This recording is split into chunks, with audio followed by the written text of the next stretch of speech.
پڑھیے گا. تو وہ کہتا ہے کہ مجھے 5 بار 1 کم 40 کوڑے لگے. اور جو تھیولوجی کے اسٹوڈنٹ ہیں وہ یہ جانتے ہیں کہ 1 کوڑا کیوں چھوڑ دیا جاتا تھا. اس لیے کہ یہودیوں کی عدالت میں اگر کسی کو 40 کوڑے لگ جاتے تھے تو اس کے بعد سزا کا حکم نہیں رہتا تھا. اس کو 1 کوڑا چھوڑ کے کہتے تھے یسوع کا انکار کر. یسوع کا انکار نہیں کیا. پھر پکڑا بہت بار بیعت لگے. اور وہ بندہ سیلاس کو کہہ رہا ہے کہ دس از a high time for evangelism. ہاتھوں اور پاؤں میں کیل لگے ہوئے ہیں, کاٹ میں ٹھکے ہوئے ہیں, جسم پہ کوئی کپڑا نہیں ہے, قید میں ہیں, اور وہ حمد کے گیت گا رہے ہیں اور قیدی سن رہے ہیں. آج ہمارے پاس میڈیمز ہیں. ہم اس کیمرے کے ذریعے, ہم اس فیس بک کے ذریعے, ہم اس واٹس ایپ کے ذریعے, ہم اس ٹویٹر کے ذریعے, ہم ان سارے میڈیمز کے ذریعے یہاں بیٹھے ہوئے پوری دنیا سے انٹریکٹ کر سکتے ہیں. وہ کمرے میں بیٹھے ہوئے ہیں. ان کے زمانے کا وہ کیمرہ وہی ہے, ان کے زمانے کا فیس بک وہی ہے, ان کے زمانے کا واٹس ایپ وہی ہے. انہوں نے کہا گوا دو اس کو, اور اس نے کہا گیت گائیں. قیدی سن رہے تھے. اب آپ سوچیں کہ بندہ ہو جس کی ریڑھ کی ہڈی پوری خراب ہو, بندہ جس کے پاؤں میں کیل لگے ہو, کاٹ میں ٹھکا ہو, اور وہ حمد کے گیت گائے. وہ گانا کیا ہوگا, وہ حمد کیا ہوگی, وہ خدا کی ستائش کیا ہوگی. اس نے کہا یہ موقع ہے مسیح کا پرچار کرنے کی. جہاں بھی وہ جاتے تھے وہ خدا کا پرچار کرتے تھے, مسیح کی بشارت کرتے تھے, مسیح کو پرموٹ کرتے تھے. کوئی ڈر, کوئی خوف اس کی زندگی میں نہیں ہے. اور جب یہ سارا کچھ ہوا تو کیا ہوا؟ خدا کا جلال ظاہر ہوا. اور وہ جلال کیا تھا کہ بیڑیاں کھل گئیں. صرف ان کی نہیں بلکہ سارے قیدیوں کی. تالے کھل گئے, صرف ان کے نہیں بلکہ سارے قیدیوں کے. آج مسیحیوں وقت ہے خدا کے حضور میں گر جانے کا, ہر وقت اس کا نام لینے کا, تاکہ نہ صرف ہماری بلکہ وہاں پہ کوئی مذہب مینشن نہیں ہے اس قید خانے میں. تو آج بھی چائنا خدا پرست نہیں ہے, باقی ملک خدا پرست نہیں ہے, لیکن آج ہائی ٹائم ہے کہ ہم جائیں اور خدا کا پرچار کریں.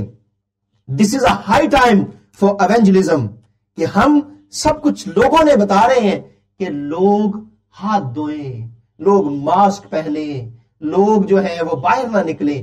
ایک مسیحی کیا بتا رہا ہے, ایک مسیحی کیا کہہ رہا ہے کہ کیا کرنا چاہیے. نوح لوگوں کو بتا رہا تھا دنیا والوں توبہ کر لو, دنیا ختم ہو جائے گی, دنیا برباد ہو جائے گی. اور مفکرین کہتے ہیں کہ اس نے تقریباً کوئی 120 سال تک اس نے منادی کی, اور خدا کا جو غضب ہے, خدا کا جو طوفان ہے وہ آ گیا دنیا پہ. آج ایک اسی طرح کا سناریو دنیا میں کریٹ ہو رہا ہے. اور میں سن رہا تھا کہ کوئی نیا اور وائرس آ گیا ہے, جو کرونا وائرس کی طرح کا ایک اور وائرس آ گیا ہے. اور جب میں خدا کے کلام میں پڑھتا ہوں کہ لوگوں کی جان میں جان نہ رہے گی, یعنی ایک کے بعد ایک مصیبت, ایک کے بعد ایک طوفان, ایک کے بعد ایک جنگ, ایک کے بعد ایک لڑائی, ایک کے بعد ایک افواہ. لیکن خدا نے کیا کہا؟ گھبرا نہیں جانا. اور پھر میں آپ کو بتاؤں گا کہ ہم نے اس سارے سناریو میں کرنا کیا ہے. سدوم اور عمورہ جس کا میں نے حوالہ آپ کے سامنے پڑھا, خدا نے کیا کہا؟ میں اترا ہوں, میں نے ان کی بدی کا شور سنا ہے, میں نے ان کے گناہ کا شور سنا ہے, میں نے ان کی نافرمانی کا شور سنا ہے, اور میں اترا ہوں تاکہ میں دیکھوں. میرا ان کا شور میرے کان تک پہنچا ہے, اور اگر نہیں تو میں معلوم کر لوں گا. اور اس کے بعد خدا نے فرعون کو سزائیں دیں. انفرادی اجتماعی طور پہ خدا سزا دیتا ہے. اور فرعون کے اوپر خدا نے 10 آفتیں نازل کی. اور خدا نے جب یہ 10 آفتیں نازل کی، کیونکہ 430 یا 450 سال تک اسرائیل کے لوگ مصر کی غلامی میں رہے. وہ غلام بن کے نہیں گئے تھے، لیکن اس کے بعد ان کو غلام بنا لیا گیا تھا جب دوسرا فرعون آیا. اور خدا کی اس میں بہت بڑی مصلحت تھی، خدا کا اس میں بہت بڑا پیغام تھا. اور جب اس نے نکالا تو خدا نے 10 آفتیں نازل کی. اور جب 10 آفتیں نازل کی تو جو مصر کے لوگ تھے ان کے 10 بڑے دیوتا تھے جن کو وہ مانتے تھے.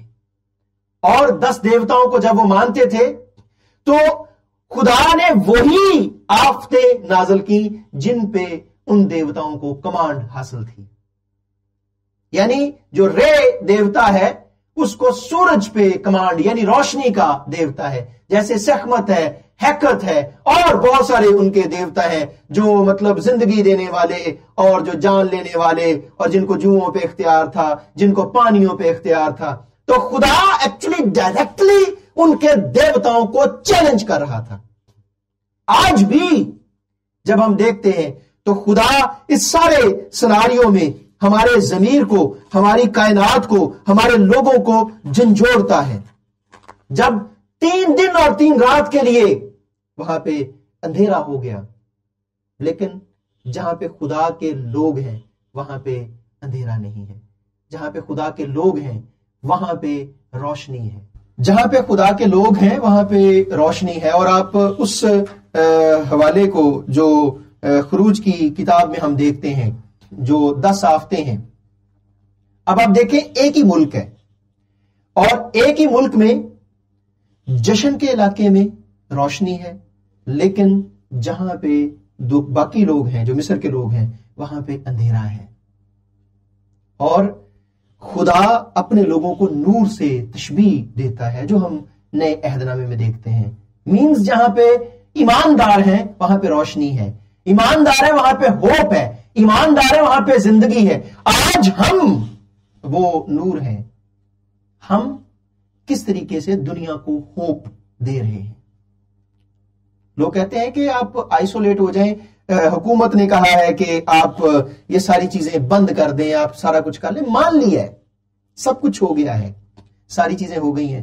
ہم نے حکومت کی بات مانی، چرچ بند کر دیے. ہم نے حکومت کی بات مانی، گھر بند کر دیے. ہم نے حکومت کی بات مانی، آفس بند کر دیے. لیکن کبھی آپ نے غور کیا ہے جو سپاہی روڈوں پہ کھڑے ہیں، جو فوجی روڈوں پہ کھڑے ہیں، جو نرسز کھڑی اور کھڑے ہیں، جو ڈاکٹرز کھڑے اور کھڑی ہیں، مجھے یہ بتائیں کہ وہ بھی تو کسی کے بیٹے ہیں، وہ بھی تو انسان ہیں. وہ فرنٹ لائن پہ کھڑے ہیں. اور ہم جو مسیح کے سپاہی ہیں، ہم جو مسیح کے لوگ ہیں، ہم کہاں کھڑے ہیں؟ وہاں پہ ایماندار کھڑے ہیں. اور میں جب اس ساری چیز کو دیکھتا ہوں تو میں خدا کی جو قدموں کی آواز ہے اس کو سن رہا ہوں. اور وہی آواز جو مصر میں آ رہی تھی، وہی آواز جو وہ سارے کے سارے سناریوں میں جو فرعون کو آ رہی تھی، میں خدا کے قدموں کی، خدا کی عدالت کی آواز سن رہا ہوں. میں خدا کی عدالت ہوتے ہوئے دیکھ رہا ہوں کہ خدا اترا ہے شور کو سن کے. خدا کے کانوں تک وہ شور پہنچا ہے. خدا کے کانوں تک وہ ساری کی ساری جو غلاظت ہے وہ پہنچی ہے اس کے شور کی. اور خدا کی آنکھوں نے اس کو دیکھا ہے. اور وہ اترا ہے تاکہ وہ دنیا کی عدالت کرے، وہ دنیا کو سزا دے.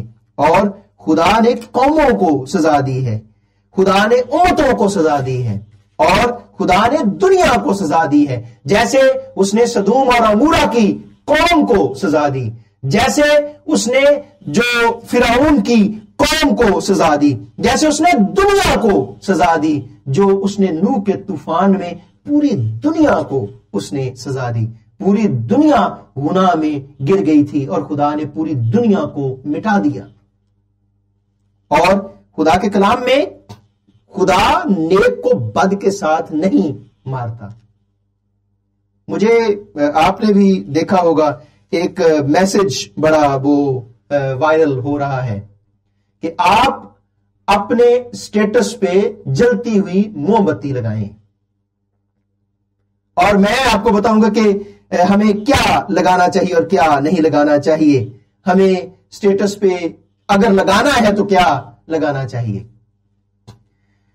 جب ہم دیکھتے ہیں پیدائش کی کتاب میں تو خدا نے کہا کہ ایک برا ذبح کرو اور اس کا خون تم نے لگانا ہے. کہاں پہ؟ دونوں جو چوکٹے ہیں اور دروازے کے اوپر لگانا ہے. اور جب خدا نے کہا تو خدا نے 3 نشان ہی کیوں مانگے؟ ہمارے پاس نہ ہم اتنی ڈیپتھ میں جاتے ہیں. یہودی جو مفکرین ہیں اس کی جو تشریح کرتے ہیں ان کا جو ایک خماس ان کی ایک بہت بڑی تشریح کی کتاب ہے جو شریعت کی کتاب ہے پہلی 5 کتابوں کی, تو اس کو وہ بہت ترجیح دیتے ہیں. اور جو باقی ان کی کتب ہیں وہ اتنا موقع نہیں کہ ہم ان کا ذکر کریں. یہودی جو کہتے ہیں وہ کہتے ہیں کہ خدا نے جو نشان وہاں پہ دیا تھا وہ نشان کیا تھا. مسیحیوں اس بات پہ غور کرنے کی ضرورت.